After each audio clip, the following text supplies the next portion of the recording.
Maxmel94 here, and today I'm going to talk about something different from what I'm usually known for doing on this channel. Today I'm going to talk about the RMS Titanic. I'm going to focus more on why it matters, and I'm going to stick to 5 points as to what led to the disaster and why the ship matters even 109 years later. Now, today is April 13th.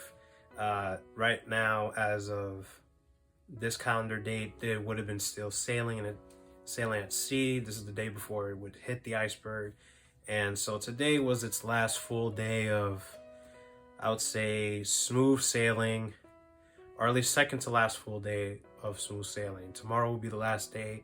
It would have seen daylight for anyone aboard and for the ship itself. My 5 points of factors as to why it went down are as followed. 1 would be design.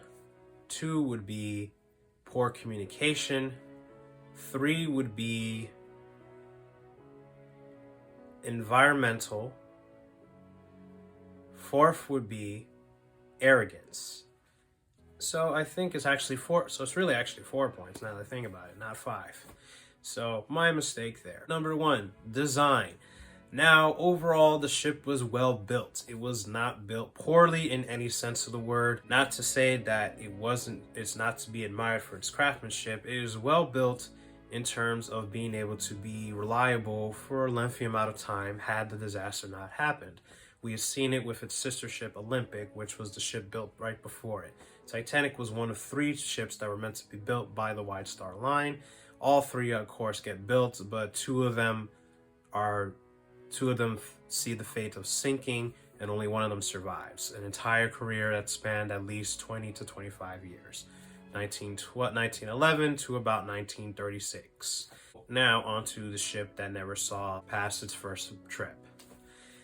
So, designing wise, it was well built, as I said, but there were some little flaws that were just naturally kept into place for the laws at the time. Now, there is a board of trade laws that are made for sea travel at the time, and I think even up to this day. At that time, there are a couple of things that came into play. Obviously, one of them, that being the lifeboats. Lifeboats at that time were not seen as what they are now. Lifeboats at that time were seen as more of like mini transfers for people who are coming from a ship that's damaged or needs help, and they're going to the assisted ship. Now, why is this a problem? Well, yeah, it's obvious that there weren't enough lifeboats, but what people don't understand is that because it was actually legal to only keep 16 boats and maybe 20.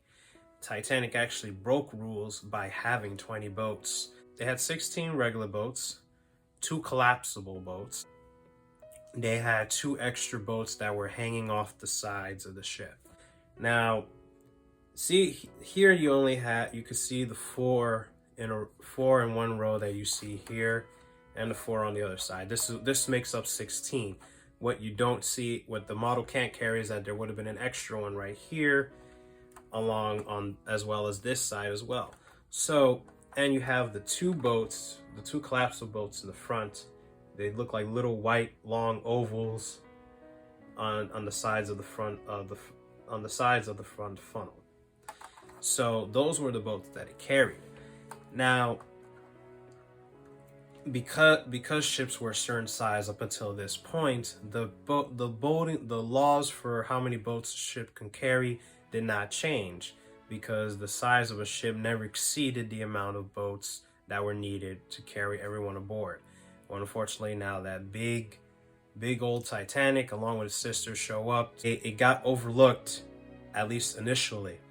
And I would like to believe that was the case. But according to certain trial records from the trials, they still didn't see the problem, which is very concerning. It's very sad, in my opinion. Part of the reason why this is also a flaw is because the luxury part of the ship was paid more attention to. They were trying to compete with another company called Cunard. Cunard was known for the ships Lusitania and the Mauretania. So their ships were luxurious and they were very fast. So Titanic's company, White Star Line, decided we're going to be big and generally fast, but we're not going to focus on speed. We're going to focus on luxury and size. So they did that, but in doing that, they overlooked a lot of problems. They didn't focus on too much of the fact that steering might be a problem. The rudder is very small. Now, with a ship being big, the rudder has to be a certain size. While this is a model, the real thing, of course, would be fairly big in your eyes, but this was the minimum requirement. They went by the minimum requirement in terms of size of the rudder. These ships, and they didn't think about it too much because they were so caught up in making sure that everyone wanted to sail on their ships and not everyone else's.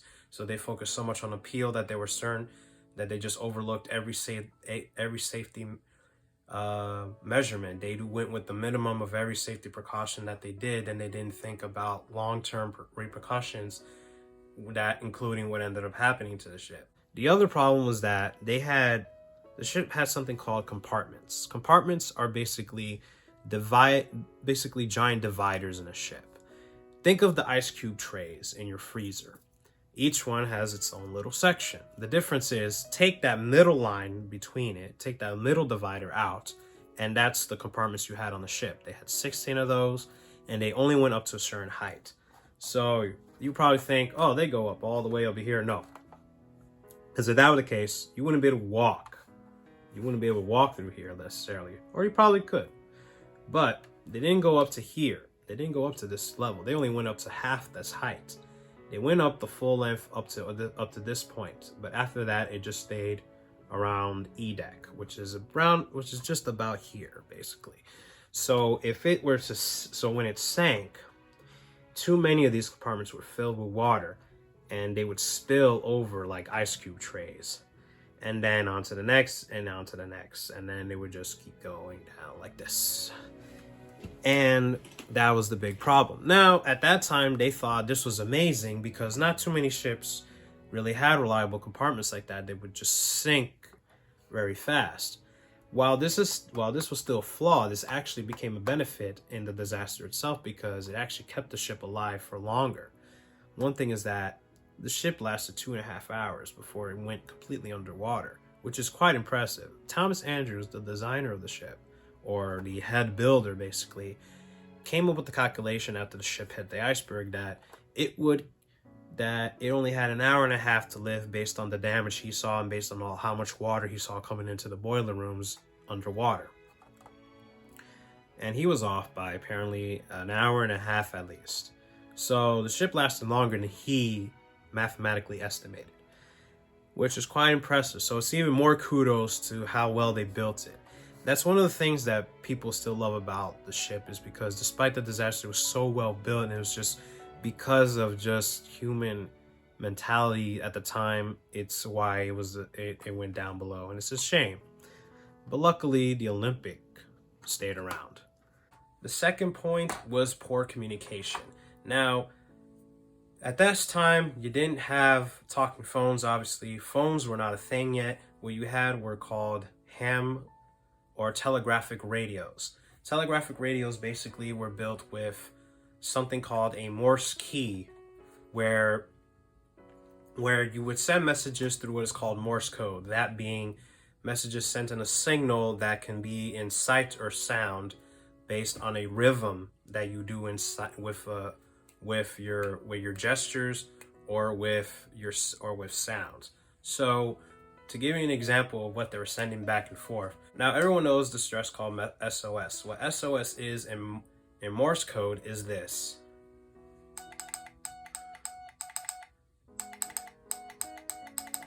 Now, I did that in repeat. What that is 3 letters with 2 different tones, with each letter requiring 3 punches, I would say. So S alone is 3 quick dots, and O is 3 dashes, meaning I press the button for longer. So that's O, and this is S again. There you go. So that's SOS. So at that time, they had to send sentences or paragraphs like that to other ships or anyone that has a telegraphic radio from either in New York. Some offices in New York actually had it. And so if a ship is close enough, or anyone's close enough, they could receive these messages. Now, from day one out in sea, from April 10th, after picking up all its passengers, Titanic was starting to get these several messages from every ship that could reach it, telling them beware of icebergs. This is day one out at sea, and they're already getting messages. And at first they started listening to these messages, but unfortunately, as it got closer, more and more messages got ignored for whatever reason. And there was one in particular reason that is heavily recorded in old school Hollywood movies that depict very well what happened, and even in books. Walter Lord's A Night to Remember, both book and the film adaptation of the book, does a good job of depicting what happened that night. Now, the night of the sinking, right before it hit, there was problems with the radio. The radio was not working the day before. The operators, Harold Bride and Jack Phillips, were the two operators for the Titanic in what they call the Marconi room. And they tried to fix the radio. They're actually not supposed to, but they decided to take it upon themselves to do so because they figured they owe it to their passengers, and it was actually a good idea that they did. So they do this, and because of this, they're backed up with work to send out messages once they got the radio working. Part of their job is to send personal messages out of passengers. So they were basically like everyone's text messenger. Like, they're sending messages out to anyone that needs to hear it. And this is to give you background as to what is a big cause for what occurs in the night. Because they got backed up with work, one of them eventually got frustrated. So they're sending personal messages out, and then they're receiving warnings about icebergs. So they write them down, and they get lost in the pile of work of these messages. The messages came on pieces of paper, and they get stacked up, and they had a pile this thick, and they couldn't. They had a pile this thick, and they couldn't catch up really. So any warning messages, half of them didn't really get sent to the bridge because they would get caught up in the personal messages that just kept coming through. So that night, when in the middle of that, they get one last warning before hitting the iceberg. And this is the critical one. This is coming from a ship that's not too far away from them. And they decide, and Jack Phillips is sending personal messages out. And as he's getting this message from a close ship, he doesn't even let it finish getting set. He doesn't let the whole message play out to his ears, because what he's hearing is a loud message. The way it worked was that the closer a ship was, the louder the message. So imagine you're sending messages out and you hear this in your ears.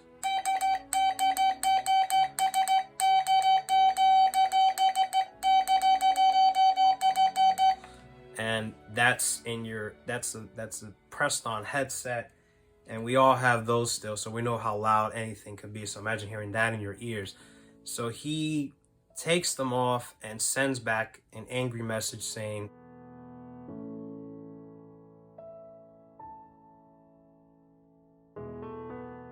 the third one is the environmental. The environmental circumstances that night were quite unfortunate, and it felt like it was kind of destined to be. The night was very cold.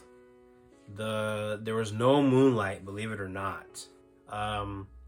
If you ever watch almost any film about it, you see that there's no indication of a moon or any light coming from it, because for whatever reason, the moon was not lit up that night, and all they had were stars. While as gorgeous as that is, it gets very pitch black below.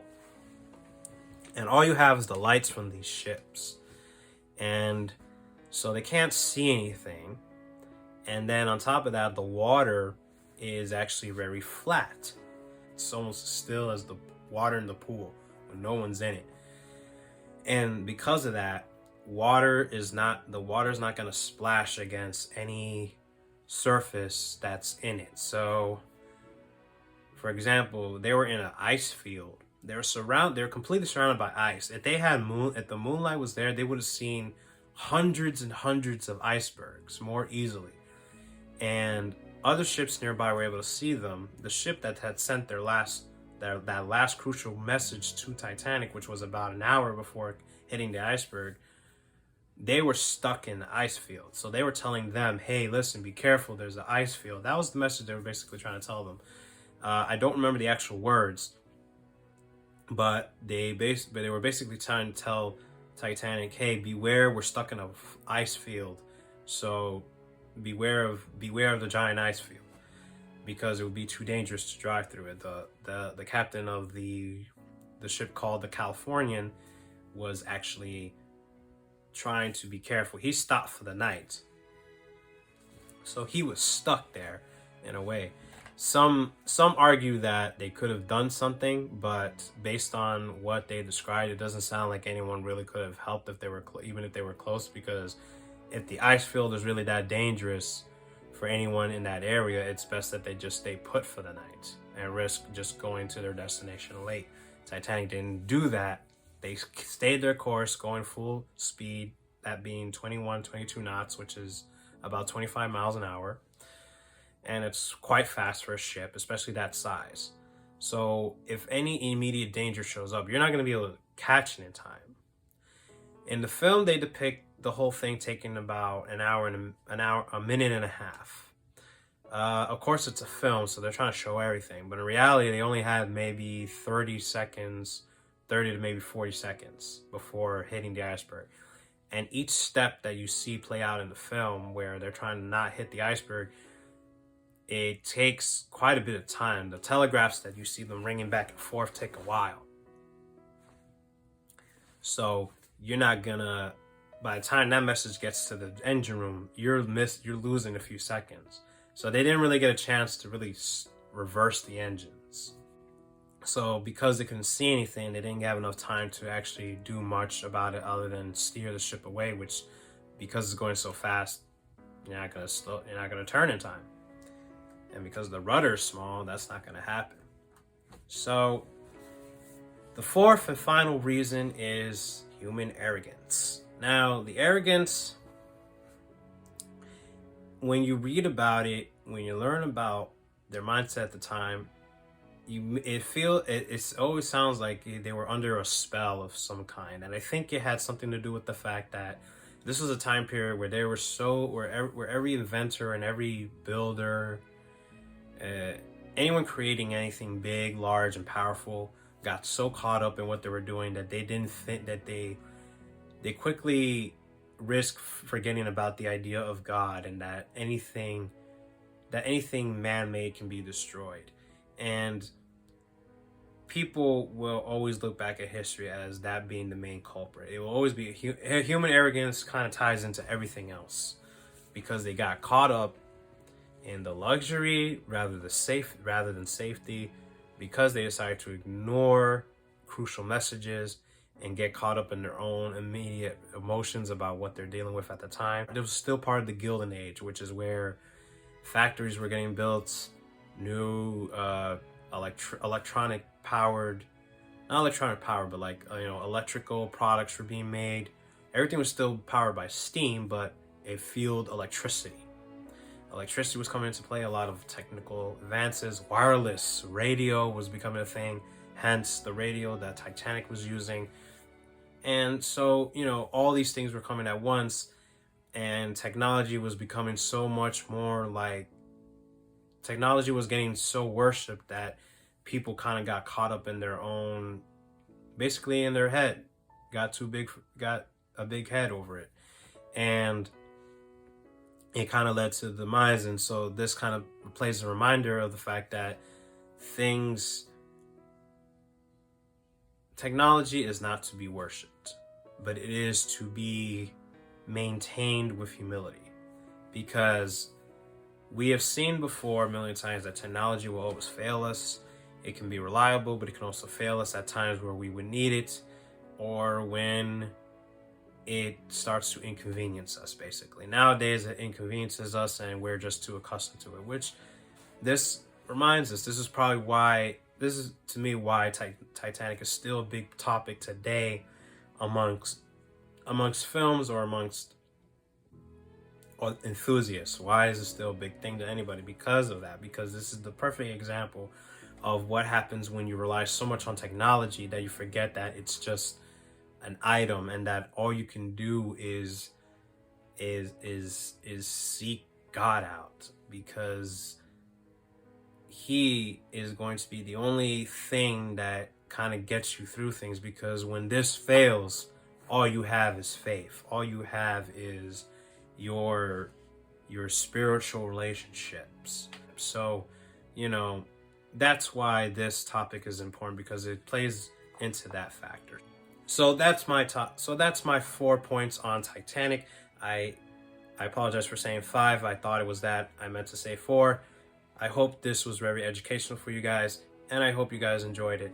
Let me know if there's anything you want to know more about the topic of Titanic. I'm happy to answer those questions, and feel free to share, like, and subscribe to this channel. Thank you, and have a good night. And stay safe.